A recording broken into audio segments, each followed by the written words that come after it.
Un camarade qui était communiste. Alors, quand il y avait des théories, il tournait le dos. Et puis, il dit que moi, ces engins de mort, ça me dégoûte. Et puis, il me disait, comment ça se fait que toi, tu peux t'intéresser? Parce que j'étais un bon tireur, j'étais un bon... assez bon. Ouais. Et comment ça se fait que ça t'intéresse comme ça, ces armes, pour tuer son prochain? Il me faisait des théories de... D'amour du prochain? Ouais. Il ne comprenait pas que moi, un type calme, tranquille, qui avait des convictions, que je puisse m'intéresser à l'armée, aux engins de mort, il me disait. Et une fois, il a reçu un ordre d'aller scier du bois. Et je me rappelle, il a mis son fusil sur un chevalet avec le bois et il a scié la crosse en deux.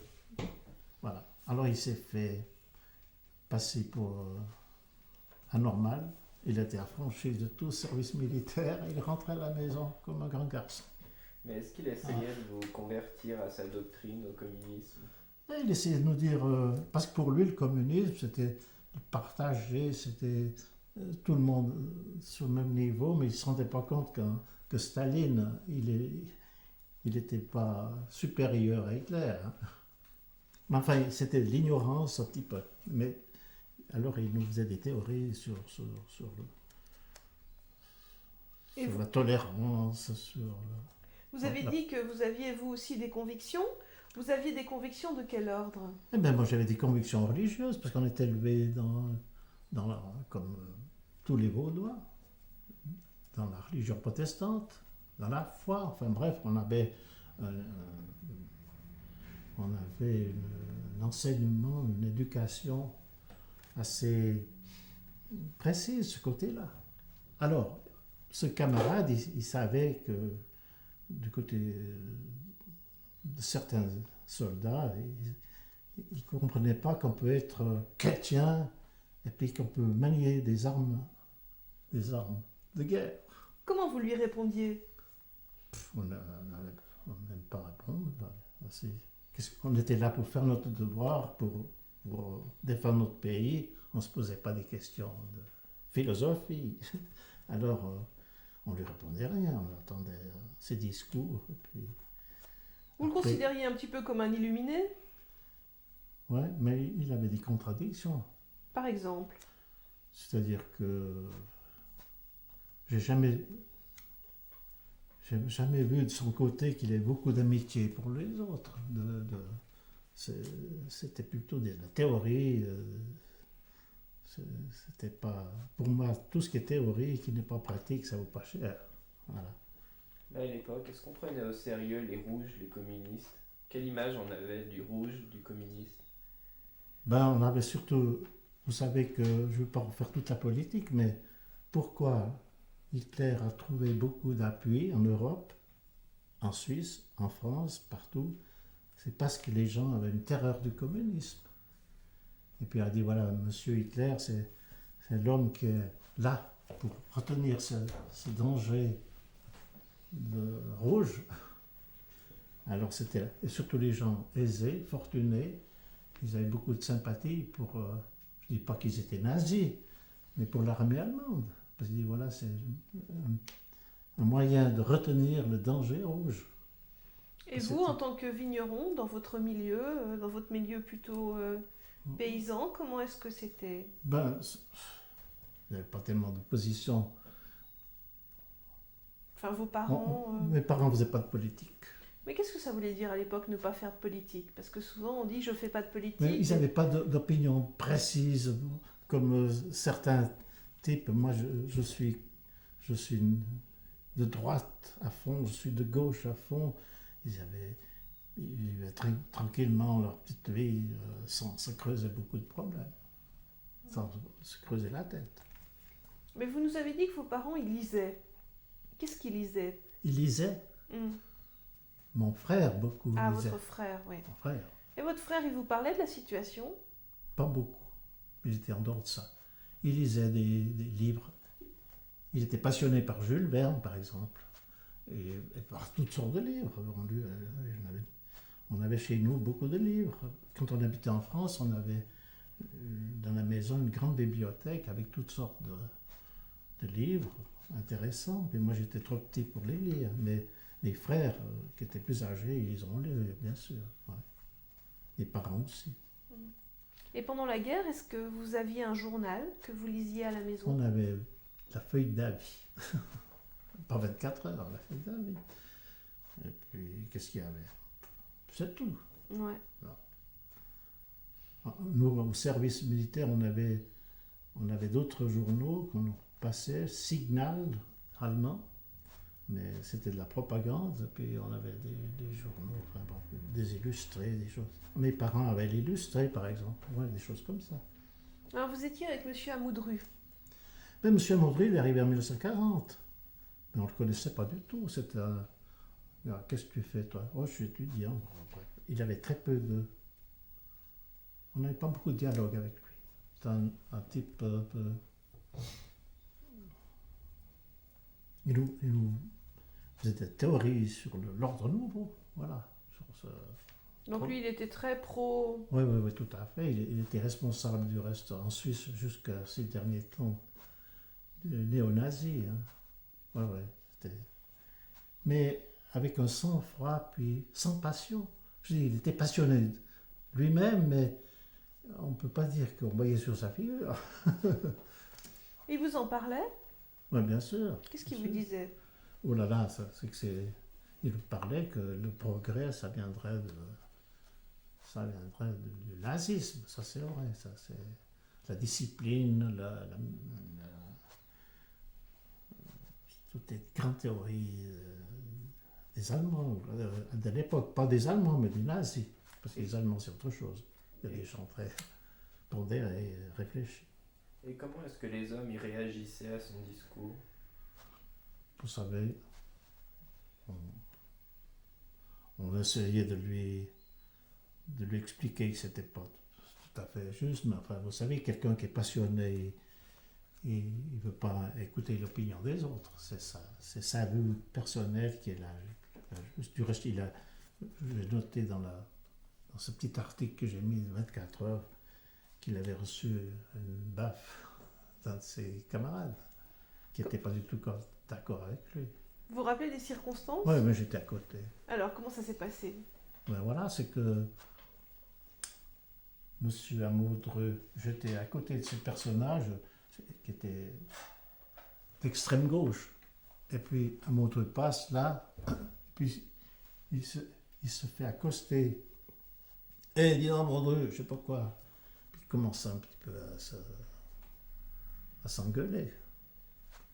Et puis celui qui était à côté de moi s'est levé, parce qu'on était un petit moment dans le pot. Il s'est levé, puis il lui a envoyé une baffe. Et puis Amoudreux, alors, il a pas bronché, il a dit, écoute, tu m'as offensé, on va se battre à la baïonnette, on va faire un duel. Puis on a dit, tous les deux, ils sont pas tellement sympas, ça va nous faire un petit peu de distraction en dedans de nous. Puis voilà, enfin bref.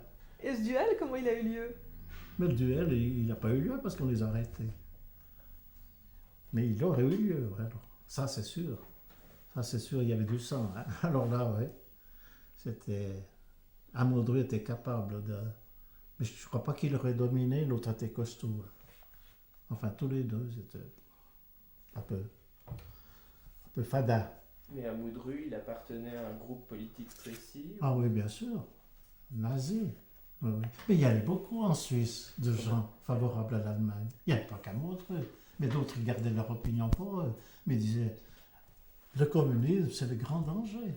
C'est les athées, ils ne croient plus en Dieu, il faut en avoir peur. Les grandes fortunes, ils avaient peur aussi, l'égalité. Hein. C'est pour ça qu'en Suisse, en Allemagne, en France, même Pétain, il a dit qu'il faut lutter contre ces communistes. Et les fronts à Genève ou à Lausanne, vous en aviez entendu parler? Mais, bien sûr, à Genève, vous aviez Léon Ultramar. Et puis il y avait... Oh, vous savez, je me rappelle. Fonjala? Conjala. C'était tout des types vendus, ça. Ouais, ouais. Et à Moudru, est-ce qu'il vous parlait des Juifs? Ah, bien sûr que c'était ça. Oui. C'était la race qu'il fallait neutraliser. Est-ce qu'il y avait des soldats juifs dans votre équipe? Bon, bien sûr qu'ils ont fait du service, les Juifs. Mais dans votre équipe, Je ne me rappelle plus du dans tout. votre compagnie? On ne savait pas du tout si c'était un Juif ou pas. Est-ce qu'on savait ce que c'était être juif à l'époque? On en avait déjà rencontré? Vous en aviez déjà rencontré? Oui, plus tard, on en a eu comme réfugiés. Ils venaient chez nous, et puis mes parents s'en occupaient. Des gens qui étaient très aisés, qui venaient du pays de la Hongrie ou bien de la Tchécoslovaquie. Et ils étaient dans des camps?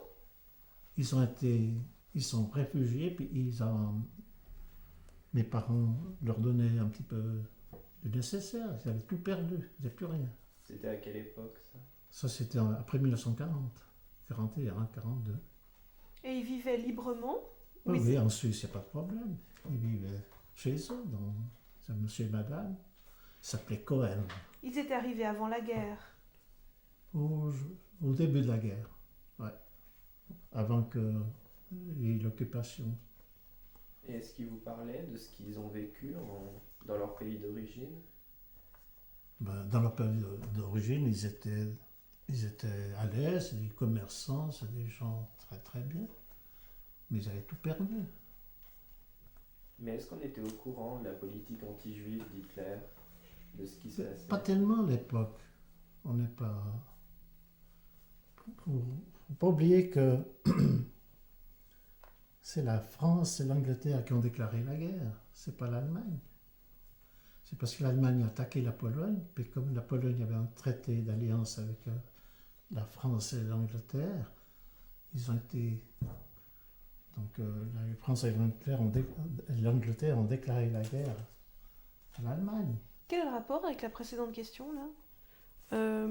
Sur la question de est-ce qu'on savait ce qui se passait pour les Juifs en Allemagne?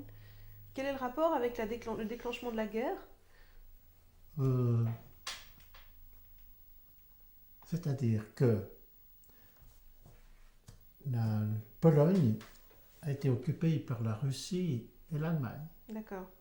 Et ces deux dictateurs ont fait copain-copain. Ils ont dit, on va se partager la Pologne. L'Allemagne a attaqué la Pologne, et comme la France et l'Angleterre avaient un traité d'assistance, ils ont été obligés de déclarer la guerre à l'Allemagne.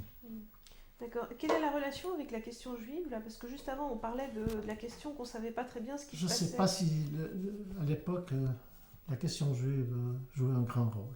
Ah oui, vous pensez? Je ne sais pas du tout. On n'entendait pas tellement encore parler des Juifs. La nuit de On cristal? ne savait pas ce qui se passait. Ouais. On savait. On vivait un peu dans l'ignorance. On n'avait pas de renseignements précis sur ce qui se passait en Allemagne. Puis il faut dire que les persécutions des Juifs, ça est venu peut-être après. Est-ce que vous aviez l'impression qu'avec ces mouvements frontistes en Suisse, il y avait un antisémitisme? Ah, bien sûr. Oui, oui. Qu'il soit de gauche et de droite, oui, oui, c'est sûr. Quelle était la différence entre l'antisémitisme de droite et l'antisémitisme de gauche? Puisque vous parlez des deux. Je pense que les Juifs les gênaient. Et gênaient qui? C'est-à-dire, je ne sais pas si les Juifs dérangeaient. C'est-à-dire, les Juifs sont des gens très intelligents, puis des bons commerçants, et puis je pense qu'ils ont fait des abus aussi, un peu arrogants dans les pays. Oui, je pense qu'ils ont créé une animosité par leur manière de se comporter.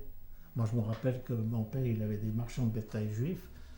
C'était des gens qui cherchaient uniquement à posséder les gens. Et c'était des commerçants, mais un petit peu tordus, si vous voulez. Alors, ils ont créé un petit peu d'animosité, enfin un petit peu, par leur comportement, dans les pays, en Allemagne surtout, parce que l'argent, les fortunes étaient dans les mains des Juifs, c'était pas dans les mains des gens Mais je ne veux pas généraliser, parce qu'il y a des bons juifs et il y a des juifs moins bons comme nous. Et donc vous avez parlé d'un antisémitisme de droite, c'est plutôt celui de droite, ça je pense. Et l'antisémitisme de gauche, c'était... Mais moi, je n'ai pas connu, on n'en entendait pas beaucoup parler Ah ouais. de ça. On n'avait Mhm. pas tellement de renseignements. Vous savez, on n'était pas renseignés par le contre-espionnage ou bien par la presse, on n'était pas tellement conscients. On faisait notre boulot, notre devoir de défendre le pays, et puis on ne cherchait pas beaucoup plus loin à analyser la situation. Est-ce qu'il y avait une sorte d'idéologie, de justement où on se sentait fort ensemble, on allait défendre le pays? Oui, vous savez, quand on est monté à la cure en 40, on avait un nouveau commandant de compagnie qui était professeur à Lausanne, au gymnase. Quand il nous a fait une petite théorie avant de partir, il a dit « je ne me sens pas très bien », mais il avait la frousse. Il n'est pas monté avec nous. C'est pas Rouilly, c'est pas Nervin, c'est pas parce que Nervin c'est un crack, Rouilly c'était des... Mais lui c'est un officier un peu de salon. Lausannois, professeur, il n'avait rien de... Pourtant il avait fait la guerre de 14... il avait fait la mobilisation de 14-18, c'était pas un jeune. Mais je me rappelle toujours qu'il nous a dit « je ne me suis pas très bien aujourd'hui, je ne me sens pas bien », il avait un peu les... Mais ça se comprend, non? Il avait un petit peu la frousse, je Oui. crois. Mais ça se comprend, non? Oui, mais les soldats, il fallait bien y aller, nous. On chantait, nous, quand on est monté sur Saint-Cyr, la cure, on chante. Qu'est-ce qu'on chantait? Des chansons militaires, des trucs comme ça. Ouais. On n'a aucune appréhension. Non.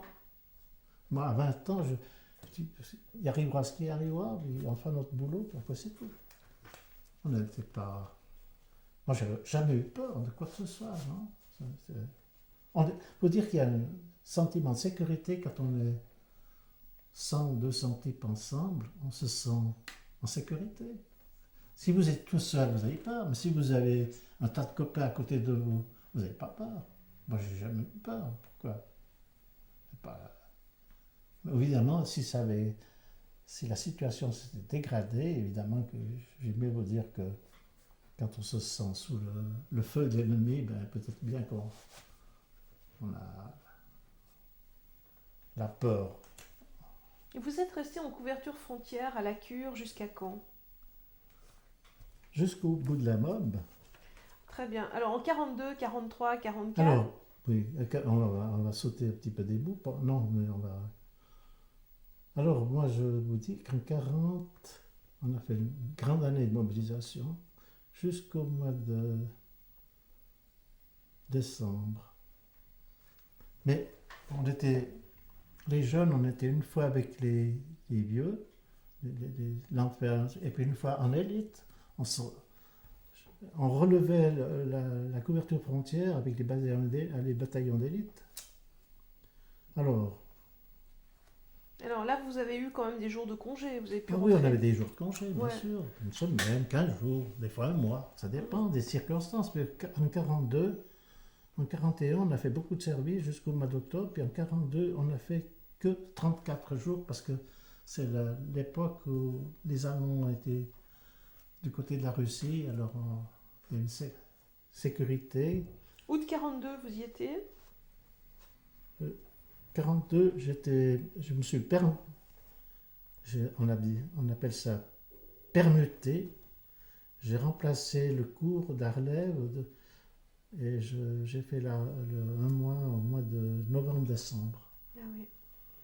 Parce que 42-43, c'est le moment où il y a le plus de réfugiés qui essayent de rentrer vers la région de la Cure.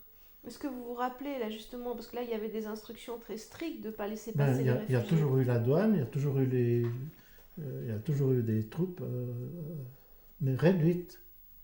43, alors de nouveau, on a fait beaucoup de services militaires. Vous étiez de nouveau à la Cure? Pas toujours à la Cure. Des fois à Gland, des fois à la vallée de Joux, des fois... ça dépend, pas toujours à la Cure. Et en janvier 43, est-ce que vous avez eu connaissance de la bataille de Stalingrad Est-ce que c'est un Ouais. moment où vous vous êtes dit, ça y est, la Ah. guerre a basculé? Ben, voilà, on a dit, oui, bien sûr, on a dit 43, c'est les Allemands vont être un petit peu arrêtés dans leurs entreprises militaires. Alors, 44, évidemment, 44, c'était le débarquement. Là, on a fait beaucoup de services militaires, on a été alertés plusieurs fois parce qu'il y avait des dangers de pénétration de l'armée allemande qui était au fond refoulée depuis les plaines du Rhône, depuis la Côte d'Azur. Et on s'est dit, ils vont couper à travers la Suisse pour rentrer chez eux. Et c'est là qu'on a été vraiment bien mobilisés de janvier à fin novembre. Et à la fin 43, est-ce que vous avez vu des soldats italiens qui essayaient de passer la Non, moi, frontière? alors, en 1943, j'ai fait une relève en élite. J'ai fait une relève en élite. On a mobilisé à Moudon et on s'est rendu en dessous de Saint-Gingolf. Alors, à pied, Moudon, je ne sais pas si vous connaissez la Novelle. Oui, oui. Oui. Vous connaissez? Eh bien bien alors, sûr. on a fait Moudon la nuit. Ouais. Et puis on est arrivé par le col de Jaman. On est resté 2-3 jours là-bas. Puis après, mon groupe, il est parti sur Saint-Gingolf, par le Bouveret. Puis on a dit, bah, Saint-Gingolf, on est bien là, au bord du lac. Mais on est monté, les petits lacets. Je me rappelle, c'était 4-5 heures du matin. Et on est arrivé dans un poste en face de Novelle. Et là, on a trouvé l'armée italienne. Est-ce que vous vous souvenez de l'uniforme des soldats italiens? Oh, Le chapeau avec la ouais, le peau. chapeau relevé d'un côté, oui, bien sûr. Mais on se faisait des signes. Enfin, on ne s'embrassait pas, mais on se faisait des petits signes. Parce qu'ils étaient soldats comme nous. Hein. Puis on les prenait pas très au sérieux, les soldats italiens. Par Mais rapport c'est aux pour ça qu'ils soldats. ont été relevés après par les Allemands. Et puis nous, dans notre poste, je ne devrais peut-être pas le dire, mais on a eu le marquis qui venait nous dire bonjour. On leur donnait à manger, on leur donnait enfin, ils venaient nous... Mais ils venaient repérer surtout un petit peu la situation. Et le maquis français. Maquis français. Donc il passait la frontière. Ouais. À quel endroit est-ce qu'il passait? Comment est-ce Ouais, qu'il passait il y la avait- frontière? Vous savez, il y a la Morge, ça s'appelle, petite rivière. Mais ils étaient juste à côté, là. Juste. Et pendant la nuit, ils circulaient. Tout le monde, les Italiens ne les arrêtaient pas. Les Italiens ils se promenaient sur la route en bas. Et ils passaient la frontière. Ils étaient civils, on ne pouvait pas les empêcher. Ils venaient sans armes, le marquis. Ils ne pouvaient pas venir en Suisse avec des armes. Ils venaient sans armes, en civil. On ne peut pas leur dire qu'est-ce que vous faites chier là. C'est des gens. Est-ce qu'ils sont bergers? Est-ce qu'ils sont paysans? J'en sais rien, moi. C'est des maquisards. Et donc il venait et il repartait aussitôt. Ben, on a été relevés par des Genevois. Et ils sont revenus, je crois qu'ils se sont servis un petit peu de munitions, là. Ouais, et puis, bref, on n'a pas de détails là-dessus. Et ils vous donnaient des informations sur la situation générale, peut-être? Les maquisards, vous savez, alors, parce que je me rappelais de toutes les discussions qu'on a eues avec eux, je ne me rappelle plus du tout. C'était des communistes? Maquis, Même FTP? On ne parlait pas de politique. On parlait de quoi? Bon, on n'avait pas des conversations très poussées. Eux, ils venaient se ravitailler, ils venaient un petit peu se... Ouais. Vous vous rappelez, à la cure, il y avait aussi parfois les Allemands qui venaient se ravitailler de l'autre côté. Alors, il y a eu à la Vallée de Joux, il y a eu des contacts plus étroits, du côté du bras sud, par là. Les Verrières aussi, de l'autre Non, les côté. Verrières, c'est pas... Oui. De l'autre côté. Non. Mais Vous c'est- n'avez jamais été aux Verrières, vous? Pas au service, non. Non. C'est le bataillon, le Ouais. Châtelois. D'accord. Ouais. Mm.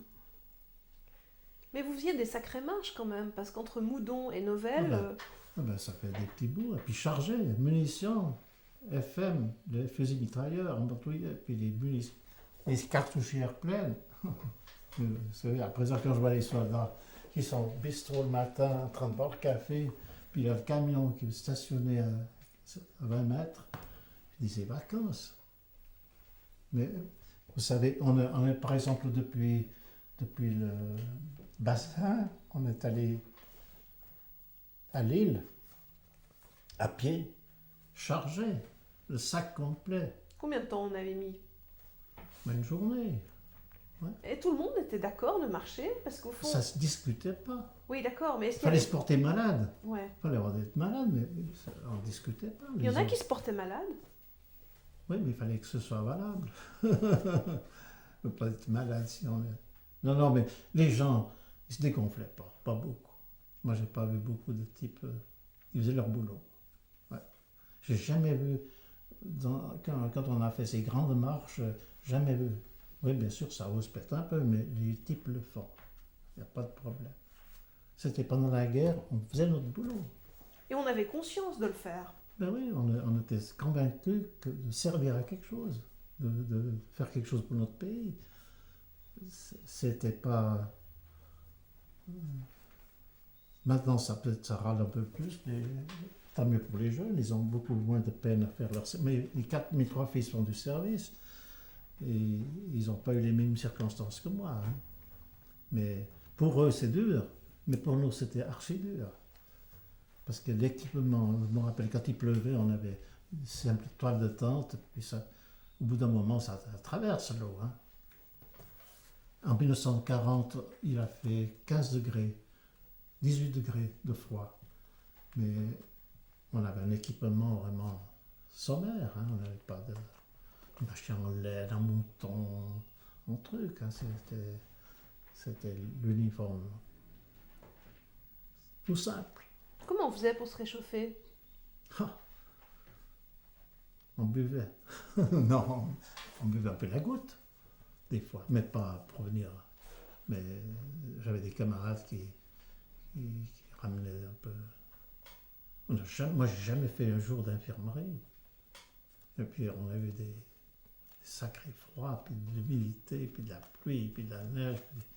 J'ai jamais fait un jour d'infirmerie. Et quand vous vous déplaciez, est-ce que vous aviez des contacts avec la population locale? Est-ce qu'ils vous donnaient des produits, Quand on déplaçait, vous savez, moi je me rappelle, salut. Il n'y a pas un attrait de l'uniforme?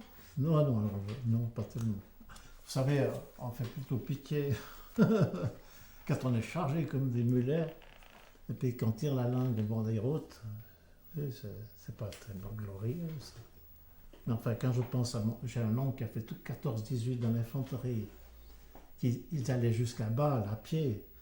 Ils ont souffert beaucoup plus que nous encore. 14-18, c'était très dur. 39-45, ça allait déjà mieux. Mais Est-ce qu'il vous est arrivé de pleurer? non. Non. Pourquoi pleurer? Par un moment de trop Je dur? correspondais avec des charmantes personnes. Ah, alors qu'est-ce qu'on écrivait à ces charmantes personnes alors? Mais j'avais une à la fois. Non, mais j'ai correspondu, c'est vrai, des lettres. J'écrivais. Et qu'est-ce qu'on se J'écrivais à mes racontait parents. à l'époque? Mais on ne pouvait pas faire de projet, on ne savait rien. On ne savait pas ce qui nous attendait. On n'avait aucun projet C'était pas demain je ferai ci, l'année prochaine je ferai ça. C'était au jour le jour. Donc vous leur racontiez au jour le jour ce que Mais vous viviez? je me rappelle pas exactement ce que j'écrivais, mais des choses très...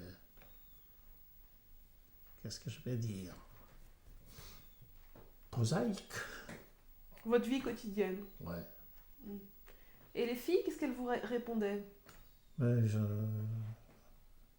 qu'est-ce qu'elle me répondait? Brave soldat, tu fais ton devoir. Non, je ne me rappelle plus exactement. Vous savez. À l'époque, c'était... Je me rappelle dans le village où on est arrivé, il y avait... C'était pas très grand, mais il y avait 4 ou 5 filles. Hein. Des filles d'entre 18 et 24 ans, comme ça. Elles ont été ramassées en vitesse. Ramassé, Elles sont ça veut dire mariées, quoi? oui. Ah, Oui, elles ont marié des soldats. de votre Mais compagnie? moi, ça ne m'intéressait pas. C'était pas que j'étais contre, mais ça ne m'intéressait pas. J'avais un idéal de femme à moi. Je ne pouvais pas dire n'importe laquelle. Comme ça. J'en avais une femme, une fille d'un commerçant de Lausanne, un assez gros commerçant. Elle m'écrivait des lettres un peu enflammées, mais tout d'un coup, je lui ai dit, moi, c'est pas possible, j'ai terminé. Ça ne me disait rien. Quand vous savez rien derrière vous, rien, vous ne savez pas la vie, ce qu'elle va vous donner. Vous ne pouvez pas vous dire, écoute, l'année prochaine, on se marie, il n'y a pas de projet. Et vous l'aviez jamais rencontrée, cette fille? Oh, que oui, après, bien sûr. Mais avant qu'elle vous écrive les lettres enflammées, vous l'aviez jamais vue? Elle vous avait Ah jamais- oui, oui, je la connaissais, bien sûr. Ah, vous la Oui, connaissez, oui. d'accord. Je la connaissais parce que circonstances. J'ai un frère qui avait marié une parente de sa côté, puis dans le mariage, c'était comme ça. Bon, Est-ce que lorsque vous étiez à la frontière, vous aviez des contacts avec les douaniers suisses? non, pas beaucoup. Pas tellement, non. Nous, on était un petit peu en retrait. Le douanier faisait son boulot de la route, puis nous, on était presque en retrait, un petit peu en arrière. Est-ce que vous aviez entendu parler des refoulements qui étaient pratiqués à la frontière? Non, pas moi. Non, on n'a jamais refoulé quelqu'un. Non, des civils, on ne peut pas les refouler. C'est des êtres humains. Ils ont un type armé, bien sûr, mais un civil, vous ne pouvez pas le refouler. Mais je sais que ça s'est fait. Nous, on a laissé passer des gens la nuit, par exemple. Plus facilement. Ouais. Qu'est-ce qu'ils sont devenus, j'en sais rien. Vous savez, quand on a 20 ans, on n'est pas formé à ce métier-là. On fait tout par intuition, au fond. Hein? On n'est pas formé comme un douanier formé. Nous, on est soldats, on doit se défendre son pays, on est prêt à tirer sur un soldat qui voudrait passer la frontière, puis c'est tout. Ça ne va pas tellement plus loin. Ce n'était pas notre travail de faire du... Bon, il y a eu des refoulements de réfugiés juifs, par exemple. Oui, je sais, mais pas de notre côté. Non, je ne vois pas qu'on les refoule. Plus tard, c'est arrivé plus tard. Hein. 42-43. Peut-être, oui, là. Et là, vous en avez entendu parler? Non. Non, moi, je n'ai pas eu de contact de ce côté-là. On est peut-être toujours à la frontière. On est des fois un peu en retrait. Moi, j'ai fait du service jusqu'à le bord du lac. J'ai fait du service à Gland, à Prangin, à Vic, à Bassin, à Besnia, dans tous ces villages. Ouais. Alors, on n'était pas toujours à l'extrême frontière. Est-ce que votre mère vous écrivait? Elle m'envoyait mon linge. Et puis, elle m'écrivait. Ma mère, elle aimait beaucoup écrire. Elle avait une écriture tip-top. C'est vrai. Ouais, Vous avez gardé les lettres de votre maman? Je ne sais pas si j'en ai gardé. Peut-être. Ouais. Elle était très douée pour l'écriture. Ouais. Est-ce que vos parents ont souffert de votre absence pendant la mobilisation? Oh, peut-être, hein, oui, bien sûr. Mais ils ne savaient pas. Mais j'ai jamais aperçu de l'appréhension, se dire il va mourir au service. Non, on n'en parlait pas. Mon père avait fait toute la mob 14-18, alors on ne parlait pas de ça. On vous envoyait des gâteaux? J'ai envoyé, oui, je me rappelle, oui, des petits trucs dans le sac à linge. On avait des sacs à linge avec une étiquette de nom. Qu'est-ce qu'elle envoyait? Ça faisait des petites douceurs, un biscuit, un cake, on partageait avec les copains. Ouais. Parce que à la mob, il y avait beaucoup de partage. Hein. C'était, je me rappelle. Alors, je vais vous raconter des choses. On était cantonnés vraiment au début dans des dans des séqueries, des granges. Et puis après, ils nous ont logés dans des appartements inoccupés. Enfin, nous, on avait un 2 pièces, cuisine. Les toilettes sont à l'extérieur, bien sûr. À l'époque, il n'y avait pas de toilettes. Et puis, je me rappelle que dans nos chambres, il y avait des types le soir. Ils faisaient la cassée, le vin rouge, le saucisson, l'ail, enfin bref. Et puis évidemment, pendant la nuit, l'aération n'était pas suffisante. Plus l'odeur des transpirations, des pieds, tout ça. Je me rappelle que notre sergent, qui était un homme distingué, fin, qui s'appelait Monsieur Rolla, il était un charmant homme. Alors il arrivait, il ouvrait la porte, il se tenait le nez, et puis il dit « Diane debout !» puis il refermait. Parce que ça sentait un peu. Hein. Moi j'avais 20 ans, puis je m'en fichais, je dormais comme un plomb. J'étais fatigué. Mais j'ai trouvé des hommes sympas, ces hommes un peu rudes comme ça, mais il ne faut pas croire que il y a des hommes tout simples, mais qui ont des natures extraordinaires, d'amitié, il y a de tout. Il y a des gens sympas, puis il y en a des moins. Alors on sélectionne. Moi je ne me plains pas de mes camarades. Il y en a avec lesquels on a des très bons contacts, puis d'autres indifférents.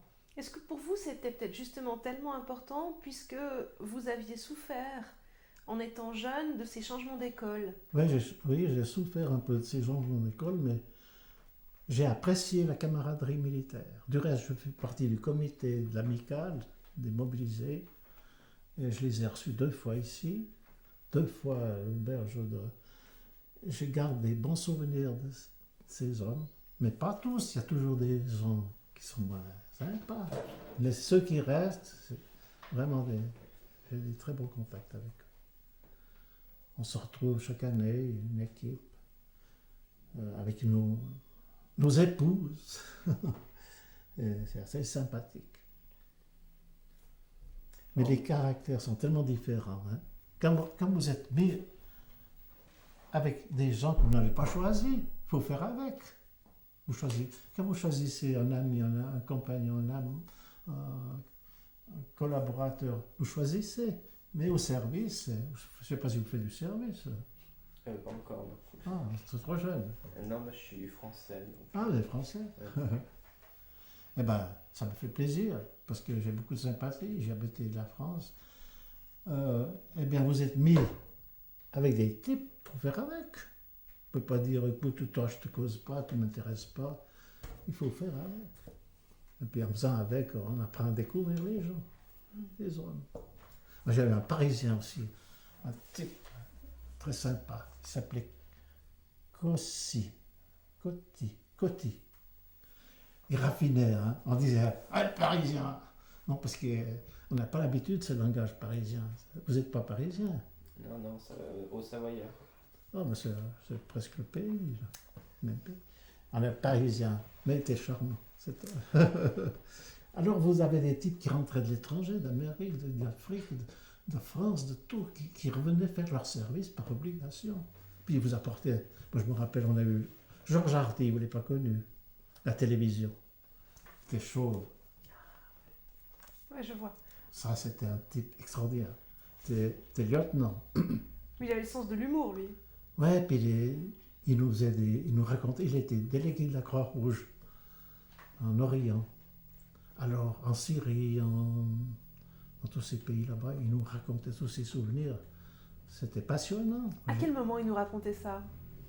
Mais quand on avait des moments de repos, par exemple, on était assis là, enfin bref, lui, c'était son plaisir, c'était de nous raconter ses souvenirs. Moi, j'aimais ces contacts. Et je l'ai revu après la mode, on se tutoie. Hein.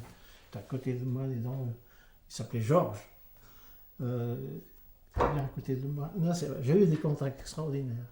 Surtout que si vous parlez de l'Orient, c'était aussi un moyen de s'évader. Ah ben oui, on a appris un tas de choses, parce qu'on n'avait pas d'informations, on n'avait pas de télévision comme maintenant, on est trop informés. Maintenant, l'événement est fini à l'autre bout du monde. ils en parlent déjà. Tandis qu'à l'époque, il fallait des mois, des semaines. Non, je trouve qu'on a perdu beaucoup de temps pendant la mode, parce qu'on aurait pu apprendre beaucoup de choses. On aurait pu, je sais pas, il y a des gens qui étaient au civil, professeurs, ou dans le collège, ou bien au gymnase, tout ça.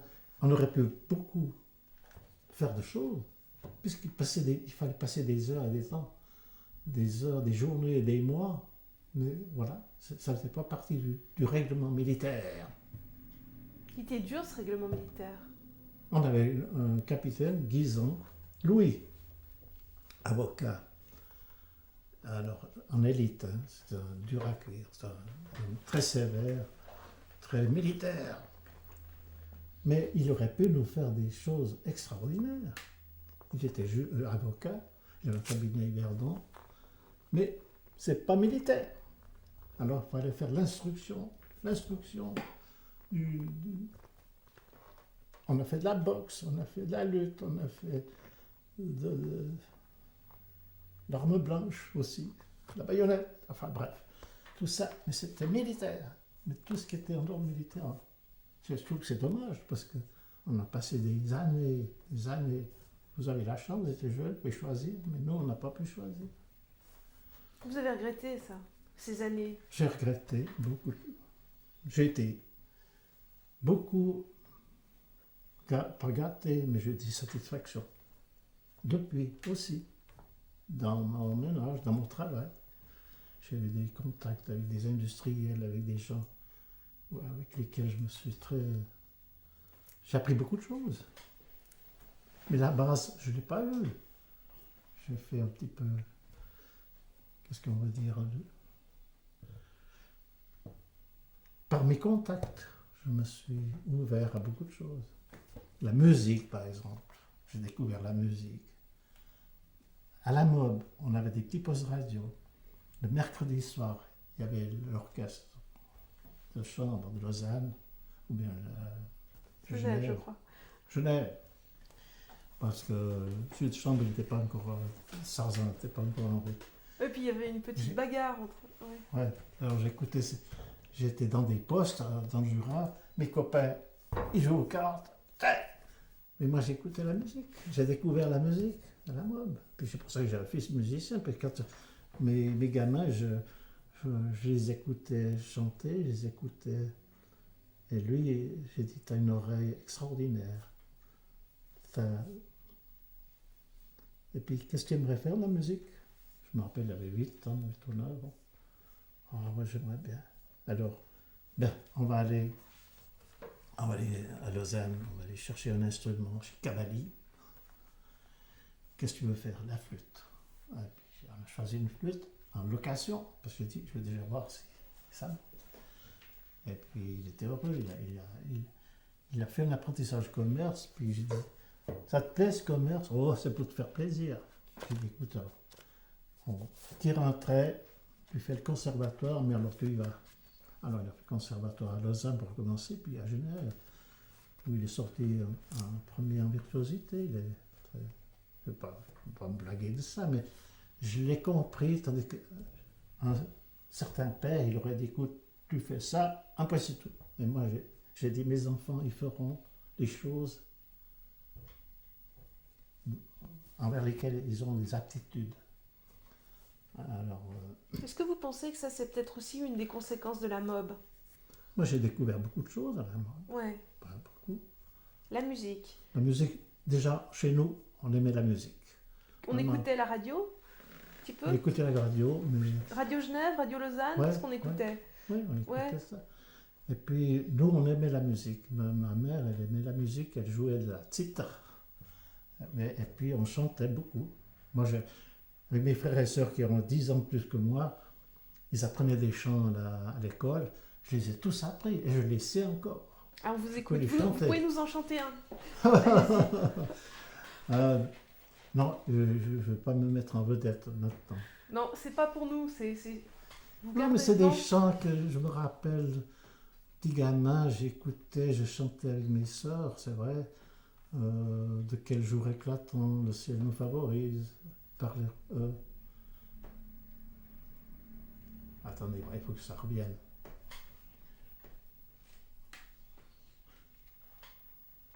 Je les sais, mais je suis un petit peu à court de. Et les chants de moi. patriotiques, est-ce que Oui, vous oui, vous alors on rappelez, chantait alors aussi. Ouais. Oui.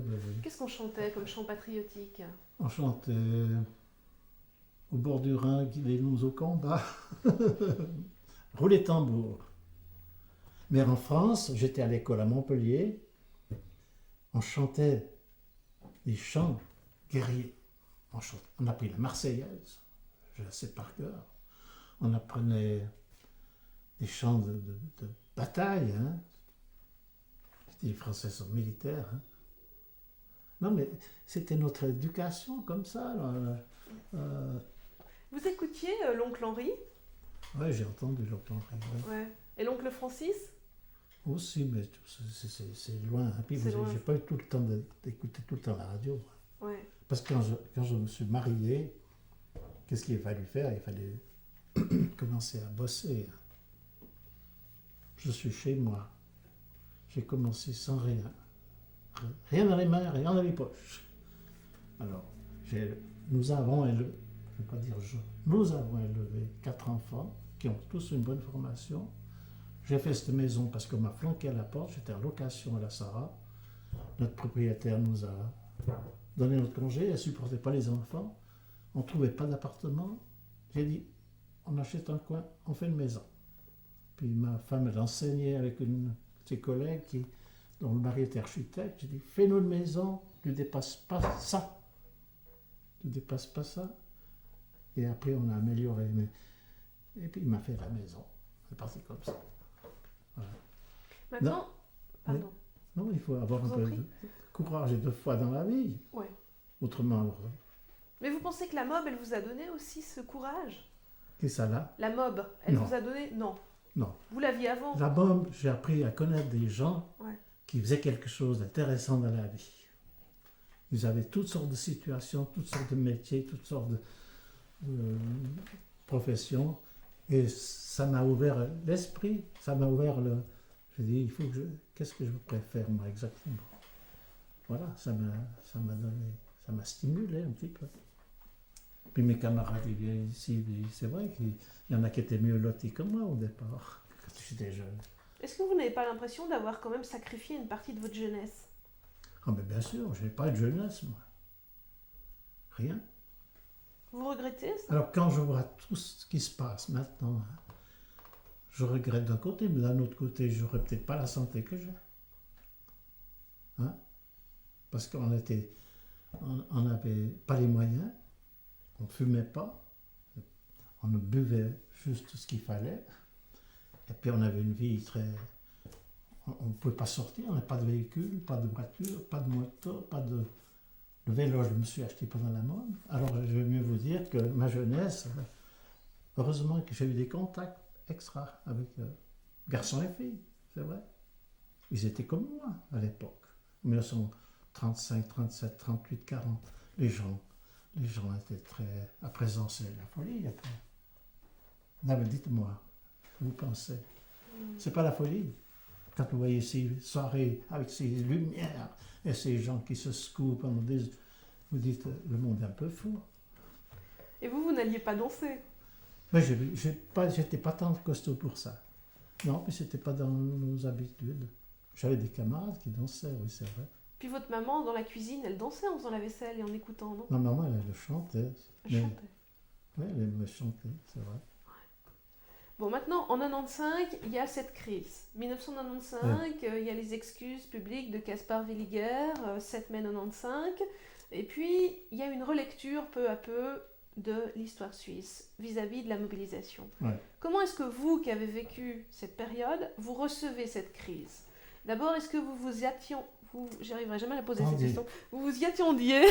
Oui, mais ça m'arrive aussi de me crocher. Moi, c'est toujours à la même. Hein. Ah, oui, je croche. Ouais. Vous vous y attendiez à cette relecture de l'histoire? La crise, elle ne m'a pas épouvanté parce qu'on a eu une jeunesse où les temps étaient durs.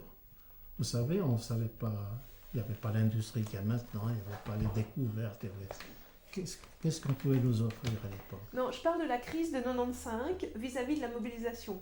C'est-à-dire quand on a commencé à critiquer la période. Ah, voilà, Voilà. ce côté-là. Oui, Eh bien, je dis, c'est l'ingratitude. Parce que nous, on a quand même sacrifié toutes nos années. On n'est pas à plaindre parce que la France, les pays limitrophes, ils ont souffert beaucoup plus que nous. Mais enfin, nos années de jeunesse, les belles années qu'on dit, elles n'ont pas eu lieu pour nous. Moi, je ne les ai pas eues. Après, quoi, il faut faire sa situation, il faut commencer à se remuer. Après, on fréquente, on se marie, et puis on commence à élever ses gamins. Alors, moi, je dis, les plaisirs de la jeunesse, eh bien, je les ai maintenant. Moi, je suis bien, j'ai un beau jardin, c'est mon plaisir. Je suis dans la nature, je vais me promener dans le Jura. J'aime bien aller en France, on mange bien. Je dis Français, Françaises. Moi, j'ai contrefait de Gaulle. Hein. L'autre jour, on est passé de Valence, dans un restaurant assez huppé, parce que j'étais invité. Puis je vois tous ces gens. Je dis Français, Françaises, la France va mieux. Puis il y en a qui me disent nous aussi. Non, mais c'est pour vous dire, c'est vrai que maintenant, on a pour autant qu'on ait de la santé. Hein. alors les critiques qui ont été faites, c'était sur, d'une part, les refoulements à la frontière, Ouais. le signe IGE sur les passeports. Les critiques, c'était aussi sur l'attitude des banques donc, vis-à-vis des fonds en déshérence. Et puis, La question des réfugiés. la question des réfugiés, mais aussi la question, au fond, que peut-être on vous aurait manipulé, c'est-à-dire qu'on vous aurait pris votre jeunesse en vous faisant croire que... Comment est-ce que vous avez réagi? Moi, j'ai jamais eu l'impression qu'on nous a possédés avec notre jeunesse. On a vécu dans des circonstances, et puis on savait que nos ancêtres avaient souffert beaucoup plus que nous. Il y avait eu des choses beaucoup plus graves que nous. Au fond, on a manqué de rien, on a eu à manger. On a eu, tandis que moi j'ai un frère qui a vécu toute sa vie en France, eh bien ils avaient beaucoup de rationnement, de choses plus pénibles à vivre que nous. Alors, en 95, alors vous m'avez parlé de 95, c'était quel sujet déjà? 95, c'était pour la relecture de l'histoire. Ah, mais les critiques des historiens. Mais le ouais. livre sur les passeports, je ne l'ai jamais vu. Je n'ai jamais aperçu un passeport. Du reste, nous, les étions pas formés, c'était les douaniers qui contrôlaient les passeports, pas nous. Alors, on n'a jamais eu l'idée que les Juifs étaient comme ça persécutés. On ne savait pas. Quand est-ce que vous avez appris pour la Shoah, pour les chambres à gaz, etc. Mais on a appris la guerre. Ah bon, on ne savait pas du tout. Ça se savait. Mais qui savait ça? En haut lieu, j'en sais rien. Mais est-ce que vous ne pensez pas que justement les autorités en haut lieu, qui peut-être savaient, auraient pu agir autrement en vous donnant d'autres ordres? Mais les ordres, je ne sais pas lesquels on aurait pu avoir, parce qu'on était un pays neutre, on ne devait pas intervenir dans un conflit, on devait rester la Suisse neutre et on n'avait pas d'ordre à avoir du reste, on ne nous demandait pas notre opinion. Non, on n'a jamais demandé notre opinion. Mais je pense qu'on nous a caché beaucoup de choses. Qu'est-ce qu'on nous a caché? Ben, tout ce qui se passait à l'étranger. Pourquoi on nous l'a caché? Pas caché, mais c'était... Parce que pendant la guerre, la France était occupée, alors elle ne pouvait pas faire et dire ce qu'elle pouvait. Elle était muselée. C'est un pauvre pays. Hein. C'est un riche pays, mais c'est un pauvre pays à l'époque. Qui était occupé. On n'avait pas d'informations spéciales sur les circonstances des pays voisins. Non. Est-ce que vous avez l'impression que la neutralité, nous l'avons respectée? Vous savez, pendant la guerre, on était Moi, je me rappelle, on avait l'Italie, la Savoie, l'Allemagne dans le dos. Il fallait donner du travail aux hommes. Alors là, moi, je ne peux pas critiquer la Suisse. Parce qu'elle était dans un contexte qui était vraiment spécial. Et si elle avait manifesté l'opposition, eh bien, je pense qu'il y aurait eu beaucoup de morts en Suisse, beaucoup de désastres. Il valait mieux. Je ne dis pas que nos autorités ont toujours eu raison, mais il fallait faire avec. Il fallait de l'acier pour faire de la marchandise, il fallait du ravitaillement, il fallait nourrir le peuple, il fallait donner du travail aux gens, il fallait faire marcher les affaires. On ne peut pas critiquer le gouvernement. Il a été le plus juste possible. Évidemment, peut-être un peu, si on avait été très courageux, on aurait dû donner la main et puis se battre, mais notre neutralité, elle était comme ça, il fallait la maintenir à tout prix, il fallait rester en dehors des conflits, ce n'était pas notre affaire.